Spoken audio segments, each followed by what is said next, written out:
warahmatullahi wabarakatuh. Waalaikumsalam warahmatullahi wabarakatuh. Kembali bersama kami Uiwot. Pemirsa yang terhormat, dari Sabang sampai Merauke, kami kedatangan tamu Bung Abbas Taha, aktivis pendidikan, Bang. 45 tahun mengajar di Republik ini. Katanya kita mau menuju Indonesia Mas. Tuh. Tapi emasnya cuma ada di Monas tuh. Itu markam itu. Makam ya, oke. Tengku markam. Masalah pendidikan, beliau ini merasa terpanggil begitu. Gimana untuk mencari pekerjaan lah katakan. Harus ada KTP, ada kelakuan baik. Yang penting punya ijazah. Tapi ini tidak punya ijazah bisa jadi presiden. Nah, bagaimana menurut pendidikan nih? Iya. Ada nggak terpanggil nggak di hati kita? Iya, betul. Nah, silakan Bung Abbas. Oke, baik. Assalamualaikum warahmatullahi wabarakatuh. Waalaikumsalam warahmatullahi wabarakatuh. Pemirsa di diaspora Indonesia maupun di mancanegara. Saya Abbas Taha. Betul, saya sudah berkecimpung selama 45 tahun dalam dunia pendidikan. Apakah itu di BUMN maupun di perguruan tinggi maupun di background pendidikan saya pertama Fakultas Hukum tahun 64. Waduh, di Ibnu Khaldun. saya belum kuliah. Ya, itu cuma 5 semester. Kemudian dapat beasiswa pemerintah di Akademi Teknik Pekerjaan Meteorologi yang dulu itu jauh di Bandung itu sekolah yang diadakan Belanda, yaitu ITB dan untuk sarjana medianya. 3 tahun saya di sana, ya selesai tahun 79 langsung ditempatkan di PLN. Wah. Nah, jadi di PLN pun saya sudah berkecimpung 34 tahun. Oke. Di dunia pendidikan, di Personalia, pernah menjadi kepala humas dan terakhir sebagai direktur muda pengembangan manajemen. Nah, sedangkan dalam dunia pendidikan, melalui izin dan izin direksi, saya minta izin untuk menjadi dosen. Diizinkan dengan mengatur jamnya. Nah, ini secara genetika karena ayah ibu saya guru. Ayah saya itu alumni Al-Azhar. Ya. Nah, jadi secara genetika, pendidikan dan lingkungan ada talenta pendidikan katanya. Nah, dalam dunia pendidikan ini saya pernah menjadi KBAK, Biro Akademik. Nah, ini kunci ini. NIM-nya, mahasiswanya, kurikulum silabinya, kemudian rekam jejak mahasiswa. Cuma mulai daripada manual, sekarang sudah digital. Rekam jejak digital nggak bisa dihilangkan. Nah, kalau sekarang yang hilang tuh rekam jejaknya Jokowi sama Gibran ya. Nah, kemudian salah satu lagi yang hebatnya Bahlil pun juga ada disertasinya dianulir itu oleh Dewan Guru Besar UI. Sudah dianulir. Oke, nah kita balik lagi dunia pendidikan.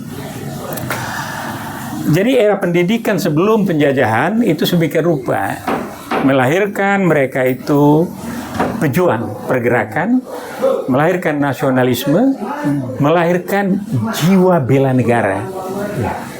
Apakah itu dari sekolah agama maupun tidak?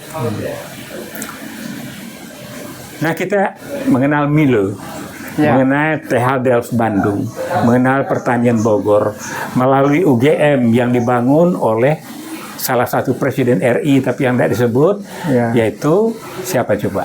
Ingat? Orang Padang itu. Orang Padang ya, Sumatera Barat ya. Ya, dia presiden itu, cuma nggak disebut itu. Ya, kenapa ya? Yang mendirikan nggak tahu lah. Tapi itu perlu diperjuangkan lah ya.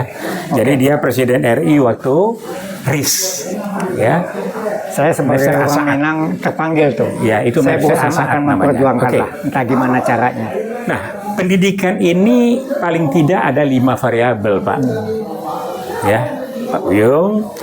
Pertama, ada tujuannya, ada mahasiswanya, ada infrastrukturnya, ada kurikulum silabinya, kemudian ada datanya. Nah, dewasa ini infrastruktur kita banyak yang masih lemah. terutama untuk SLTA ke bawah.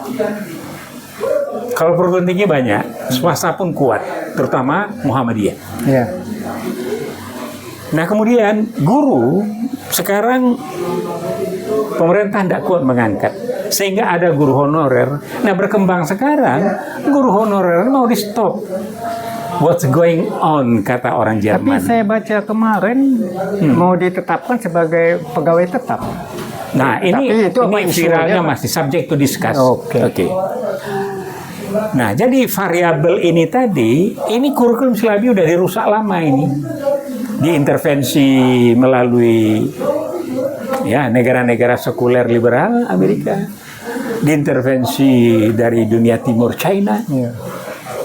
Kemudian ya prasa sejarah, prasa agama diminimumkan, sehingga lahirlah outcome-nya itu nanti anak didik yang IQ-nya rendah. Sekarang saja katanya kita hanya sedikit di atas gorila. Nah, bagaimana kita ingin menjadi Indonesia emas pada 100 tahun kemerdekaan? Tapi lebih baiklah kita punya cita-cita Indonesia emas daripada walaupun kondisinya kayak begini gitu. Ini kan bisa dibenahin. Ya, nah untuk itu vision kita adalah Indonesia Menas. Kalau Abdullah Yamanuwa menulis buku Indonesia Berkah 100 tahun. Nah, dengan kondisi yang ada sekarang, Jadi Indonesia emas itu 100 tahun ya. 100 tahun. Ya, kita kan tinggal berapa lagi nih? Kan 2045 nanti. Ya. Nah, jadi masih ada setelah kita nanti pemilu 2029, 2030, 2035, 2040, 2045. Berarti ada 15 tahun lagi paling tidak kita bisa membenahi. Oke. That's mean kalau 2029 berjalan, ditetapkannya partai peserta pemilu yang memenuhi, kemudian pemilu dilaksanakan dengan baik, tidak lagi ada anak haram yang dikeluarkan oleh KPK, ya, PKU ya. Jadi ada anak haram. Ada itu anak haram konstitusi, Wah. katanya banyak yang bilang gitu. Itu Gibran Rakabumi Raka, wapres kita, Waduh. yang sekarang dipertanyakan oleh sekelompok orang juga masalah ijazah. Ijazahnya. Nah, jadi untuk itu mungkinkah Insya Allah, saya katakan mungkin, karena kita memiliki bonus demografi yang 62%. Betul dunia pendidikan masih, tapi kalau undang-undang mengenai masalah pendidikan tahun 2013 itu dilaksanakan dengan baik, insya Allah, dan dengan APBN pendidikan sekitar 30% dan digunakan sepenuhnya untuk itu, maka ini akan bisa dilakukan.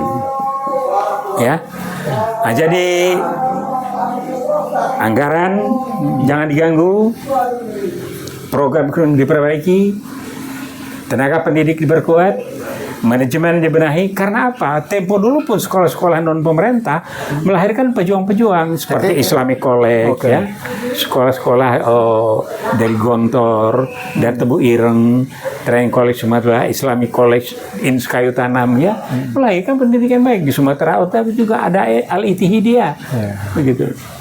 Jadi Bang Abbas, saya mau tanya nih, ini kan kondisinya yang penduduk Indonesia itu 270. Kalau kita bicara pendidikan,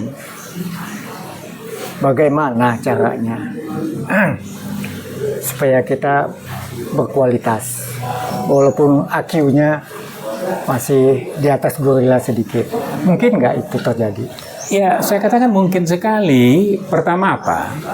Variabel tadi insya Allah tenaga pendidik akan ada. Ya. Yang akan dididik ada. Kurikulum silabinya diperbaiki. Infrastruktur kita kembangkan. Pendanaan dari mana? Nah. Sekarang kebocoran kita itu, ya enggak, ratusan triliun dari batu bara, dari timah, dari emas, dari sawit, dari nikel, di totally minimum 500 triliun itu dapat.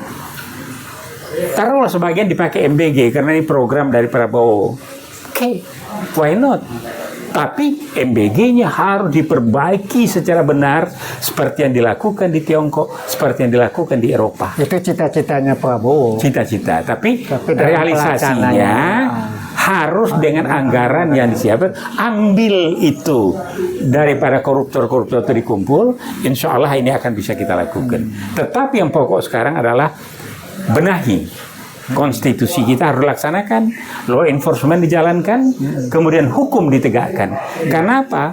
Pranata hukum kan ada legislator, ada obligatornya. Nah ini semua rusak kabeh ini. Ya, jadi ini dibenahi ini membutuhkan waktu. Dibenahi ini perlu ketika. Nah Pak Prabowo ini sulit. The inner circle-nya itu 65% masih berbau Jokowi ini, yang merusak peradaban bangsa ini. Bukan berbau, malahan itu orang Jokowi. Orang Jokowi. Nggak bau lagi, udah memang orang Jokowi itu. Oh begitu. Oh, Ya, jadi orang Jokowi. dia mau bergerak juga susah.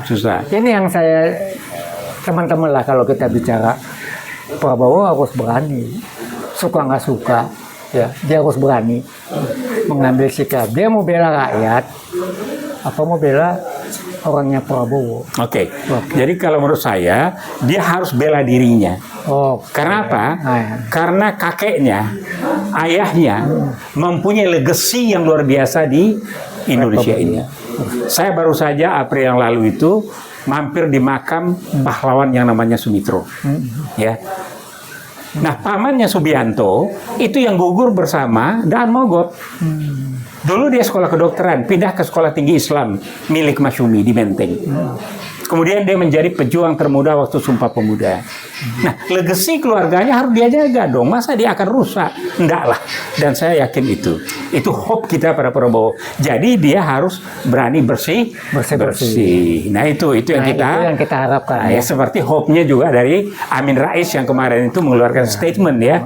Nah, hope rakyat, hope masyarakat, kalangan menengah yang sudah terjepit.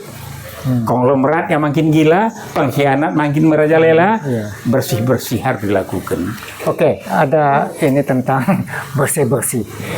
Ini kan ada komitmen daripada para mantan tentara. Mantan prajurit, purnawirawan jenderal dan TNI Polri, betul. Itu kan diragukan, katanya ini politisasi.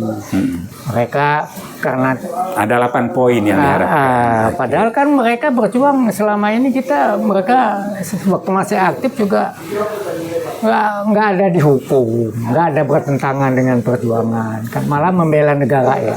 Tapi ada yang meragukan, ini politisasi ini. Nah, itu gimana menurut Anda? Jadi menurut saya sebetulnya juga Jenderal Tiasno itu sebelumnya ada statement daripada prajurit purnawirawan ini yang leadnya adalah almarhum Lejen Soeharto, Sunarko Kopassus, dengan munculnya juga Jenderal Fakhrul Razi di situ ya. Ini maaf saya sebut namanya karena yang sebaya saya itu Lejen Soeharto, yang lain lebih muda. Ini adik-adik kelas semuanya. Enggak lah lebih muda, tapi mereka itu adalah pejabat publik TNI Polri yang baik, termasuk Ugroseno ya. Nah, jadi saya harapkan apa yang disampaikan di Jogja oleh Pak Tiasno CS, apa yang disampaikan oleh purnawirawan ini, apa yang disampaikan Din Samsudin dengan civil society-nya yang banyak, yaitu Hafid Abbas, sosiolog Musni Umar, kemudian yang termuda ini ada pakar dari Minang, itu pakar tenaga negara ya. Nah, ini yang bawa didengar lah. Nah, lingkungan ini nanti kalian yang paling berat ini. Terjadi pergolakan besar, ada pemerintahan, Prabowo bersih-bersih. Kalian nanti, kalau dalam Islam itu neraka itu bertingkat-tingkat, kalian ini akan berada di bawah nanti. Ya, karena hidup ini tidak lama di muka bumi. Betul, Mahathir sudah 102 masih jalan tanpa bertongkat. Amin Rais 82-83 sekarang. Ya. Saya pun sekarang 3 bulan lagi 82, sama dengan komandannya UI Watch Taufik Bahaudin, Sri Bintang Pamungkas. Nah, jadi marilah kita anak bangsa ini menuju Indonesia Emas, menghilangkan hambatan-hambatan, memaintain apa yang baik, digerakkan cepat, sehingga bonus demografi itu positif, Indonesia Emas bisa kita capai. Oke, closing apa yang jadi closing statementnya ya, dalam setiap diri kita tumbuhkan rasa diri berjuang untuk NKRI ini, karena NKRI lahir 17 Agustus 1945, kemudian NKRI dengan mosi integralnya Muhammad Natsir tahun 1950 proklamasi lagi, kemudian sekarang ini ada reformasi yang tergadai, kemudian kita bangkit, Indonesia Watch mengingatkan seluruh intelektual dan masyarakat, mari berjuang, tegakkan NKRI untuk menuju Indonesia emas yang berkah. Nah, begitu. Oke, demikian tadi menuju Indonesia Emas. Semoga apa yang dicita-citakan oleh rakyat Indonesia ini tercapai. Betul. Ya. Pendidikan Dilaksanakan dengan harus baik. diperhatikan. Kalau bisa semua gratis dari tingkat TK Ya. sampai mahasiswa. Dan itu dimungkinkan. Ya. Nah, kita kan pernah kuliah dulu. Nah, Ya. pada saat zaman kita kuliah banyak sekali beasiswa. Termasuk saya merasakan sendiri tanpa beasiswa saya bukan siapa-siapa. Walaupun sekarang juga sudah pensiun bukan siapa-siapa. Ya, saya rasa demikian. Terima kasih atas perhatiannya. Demikian tadi perbincangan saya Buyung Ishak bersama Bung Abbas Tahap, seorang pengamat pendidikan. Bukan hanya pengamat tapi pelaku. Pelaku. Terima kasih Bang Abbas. Ya, jadi saya juga punya pesantren, Ya. punya madrasah. Oke. Nanti Dan kita akan SEO. ke sana ya. Ya, mari. Terima kasih, Bang. Baik. Assalamualaikum warahmatullahi Warahmatullahi wabarakatuh. wabarakatuh. Nah, satu Oh, ya. kejujuran, kebenaran, dan keadilan.